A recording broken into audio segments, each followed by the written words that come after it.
All right, cool. So mid-month forecast. So this is a file currently used for mid-month forecast. Um, so so this will be for November's mid-month forecast. So what we do is got links here to the monthly report, the one we went through yesterday. So I'll take last month's volumes, revenue, costs, whatever you get to the EBITDA number, and we use that as a guide for the November forecast. For volumes, what we do is similar thing to what we do for accruals and weekly. We grab that report out of Wave, the leg movement report, copy it in here and get the same thing. So it's the same type of thing. Get the volumes depending on what day you do the forecast. So I've got all the empties. I've got the fulls based on if it's a rail in import is a full, rail out import is an empty, for example. So I've got actual volume. Sorry, Elias, can you share your screen? Oh, sorry, am I not sharing my screen? All right. Sorry, I'll start again quickly for you. So we've got a mid-month forecast file, which pretty much we get October actuals for November, and then we do the November mid forecast. We've got the budget here, which is set up from day one, and then we've got monthly variance, and essentially every month, against budget. Basically, I'll copy the first three once I finish, and I'll take Wendy through that. She's okay with it, and then I'll go back to the EBITDA rec once we finish these numbers. But so for volumes, the way you calculate volumes is similar to how we do it when we're doing our weeklies. We go to Wave, we'll get the leg movement report. Or depending on what day it is, what day you want to do. I'll do it normally the previous day of when if today's the 15th, I might take it to the 14th or something, make sure. Yep, so I'll get the volumes here from a BUTU perspective, separated between empties and fulls. I'll work out the working days roughly and just I extrapolate it and see if it looks reasonable or not. You can, if it looks funny, have a chat with Frank and see what he thinks the forecast is for the next week or two, whatever it is. And that's pretty much your basis for your revenue and your costs, right? So once I've got my volume, I'll place it in here, and then I use roughly what our as a percentage, how much revenue as a percentage of volumes from previous month, if it looks okay, and I base that on my revenue. For VBS, I've used last month as a guide. This is your D hire for one stop. I've used that one as a guide, but most other things, if it looks reasonable, it's just extrapolated based on volume. Similar to transport. Rent, I knew that we had a 40K adjustment, but again, rent should be similar every month unless you're aware of anything different in the current month. That's pretty much revenue. It's just going through. Labor, it's pretty the same month on month, unless you know, again, if you're going to have temp staff or not, or you're aware of anything different, but it's pretty constant month on month. Similar to R&M fuel and tires. Again, just a matter of going through it and seeing what you have or where you think you're going to end up. Equipment hire is the same every month for Yennora. Transport here, I've done 13,000 kind of a train. We work backwards. So I've said 68% utilization of the trains divided by 93 both ways and got 13,500 a train. 5232 is coming from my volumes file. So I've extrapolated, I've got my estimate volume for the month. I'm going to have a total of TEUs 5232, and I go, if I'm going to have 68% utilization, how many trains do I need to run? Again, you can do it this way, or you can use your current weeklies as guides, how many trains you've ran for the first 2 weeks and what you think you're going to run. Multiple ways you can do it. You probably end up similar anyway. I've done it this way. So I've said that 68%. Again, you can see what the number spits out and go, does this look reasonable or not? So I've seen that volumes has gone up by 400. Volumes here has gone up by roughly 600 units. So yeah, so costs have gone up slightly as well. Subby cost, again, you can do this, but again, I also look at it. Does it work? Does it look reasonable? If not, this might be a bit low. To be honest, I wasn't sure if we're using too much silk or not, and I do it pretty quickly. So this is purely your silk and your container and any container, Sydney container park charges, which are minimal. It's more silk. Terminals, again, I did it as a margin of 5%. You can do it as a 10 or depending on where we sit. And these are pretty constant month on month. There's not much in here for Yennora. Your total operating M&As stay the same really every month. You got your rates, your leases, which are pretty constant, and your wave costs. Give me 135. EBITDA pre. A bit higher than that, but that's kind of where we forecasted 2 weeks out from the month. Operating leases are the same every month, same as depreciation really. That's pretty much for Yennora. We do a similar thing for transport. I don't think you need to do it. The only other thing for Yennora is your overheads, and there's no movement really month on month besides wages. Where are we? So it did drop because I had 2 months worth of the consultant in here last month. This month I dropped it. I had a 20K accrual in there. And they're the two I'll pick up for Yennora. I'm not sure what you're going to do for transport in December. There's going to be costs in there. If we think target's going to be in here, we might have to look at wave, extrapolate target. So what I was doing for, you might need to put in Sydney. So if we go back to volumes, I don't have anything in my Sydney because Sydney comes from container parks.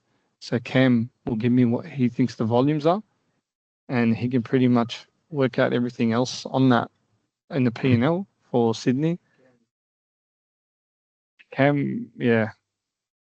It's a good question. When's he back? He's back on the 23rd. So probably won't have it for mid-month forecast. I don't know who else. I'll speak to Wendy, see if unless they're just not getting that this month. I don't know. Melbourne, it's just that front view from Wave, similar thing. You just extrapolate. I've just gone to the bottom. I've just done a simple count of volume working days and just extrapolated it. That's the only one you probably else need. And then again, it's a similar concept. Wages same month on month and so on. Just go through them all online. It's pretty simple P&L, to be honest. There's not much in it. I do compare it to previous months and see what the big factors. Is it volume based? Is it subby costs or what it is? And then once we get to this part and we're happy with that, that's when we go onto the share drive and that EBITDA rec. I showed you guys yesterday. But there I'm sharing.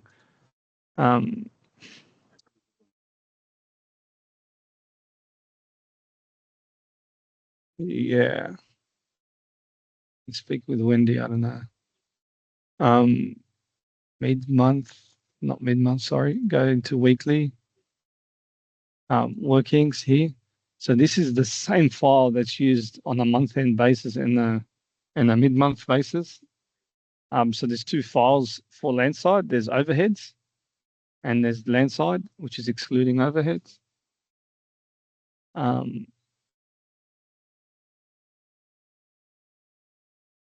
It's not linked to the forecast because once you do the forecast, then you do your month end on the same file, right? So at the moment, this is linked to the month end file. But so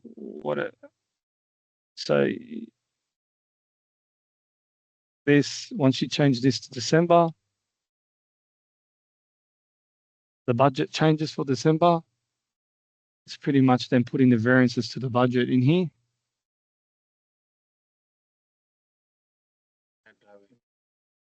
Yeah, I don't know. I have to. I'm trying to work with Wendy to see what access you have and what you don't have. Yeah, I don't know what people have. Yeah, I don't know. I don't know if you get away with not doing this one for December or not.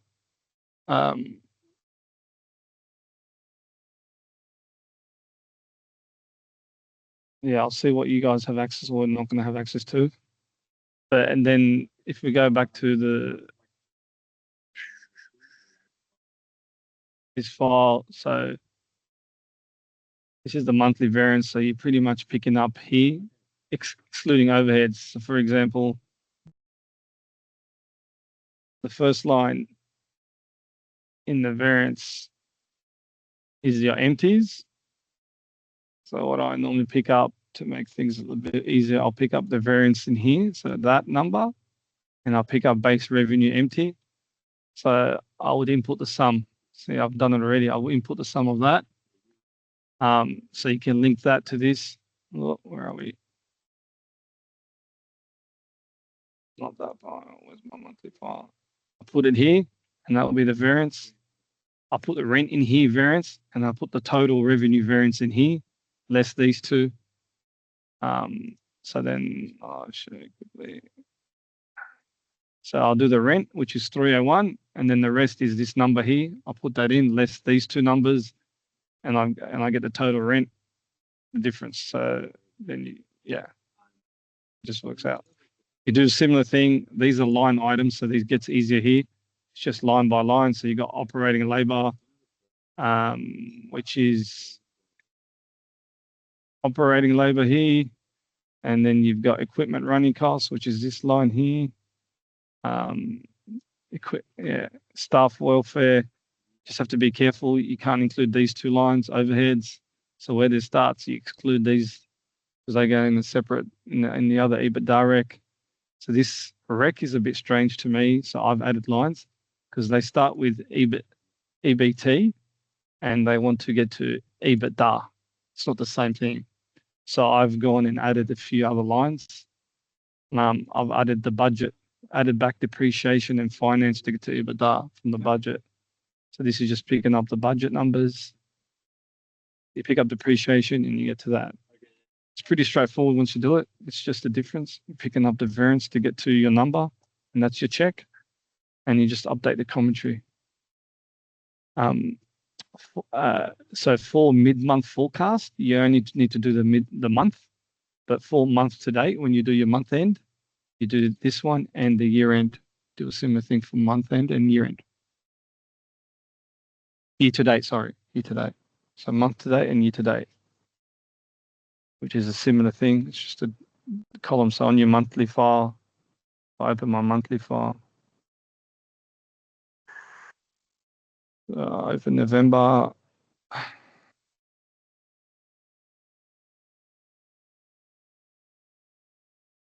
So this is our monthly file. You would use a console excluding overheads, and you've got your month to date variance, and then you've got your monthly variance, and you've got your year to date variance. And they're the numbers you're picking up in these columns. And again, it's the same type of P&L. So for revenue empties, you use this number and this number is what's probably in there at the moment, 1054.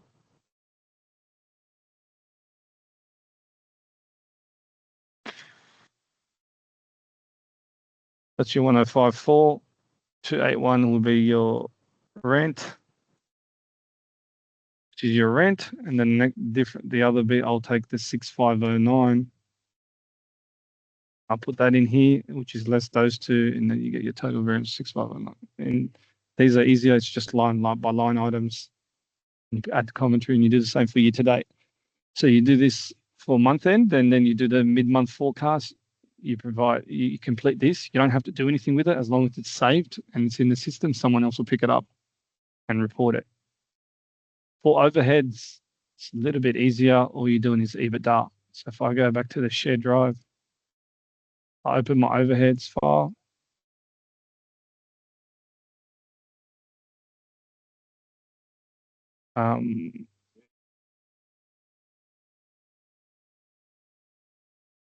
So all you're doing is coming in here, put in the EBITDA pre-number, and that's it.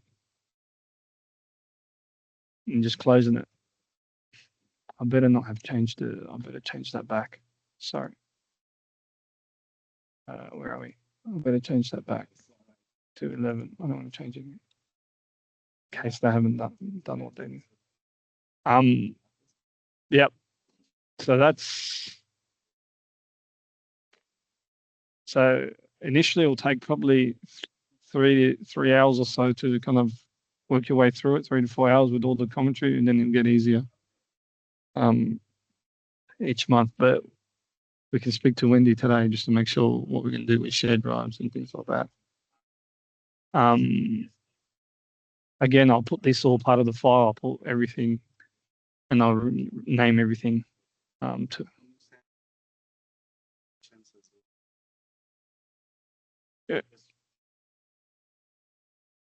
Yeah. To be honest, I still get confused with where they're saved and I use previous month's links. But yeah, I'll do that where everything is saved. I'll spend half the day tomorrow just storing everything and doing everything. But that's your mid-month forecast and your EBITDA rec file. So the only thing additional is for the month end, how we said we do a flash, which is what I showed you yesterday. So once you finish that for month end, so then this is kind of an overall view of volumes, revenue, ops, labor, EBITDA, and overheads. High level commentary here, and then they've got the 2 EBITDA recs for month end. So this is once you close off the books, day 3. I normally send out all those flashes and everything to Stephen and Max and day 4, and I get this done pretty much day 5. Along with your CapEx and your Dubai pack and everything else that everyone sends to you. Any questions?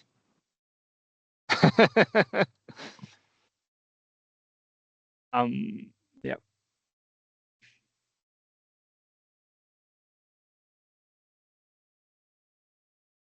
What's that? Yeah. Yeah. Yeah. Yeah. Yeah. I think eventually they're going to have to work out what reporting requirements they're going to need. Yeah. This will only be hopefully for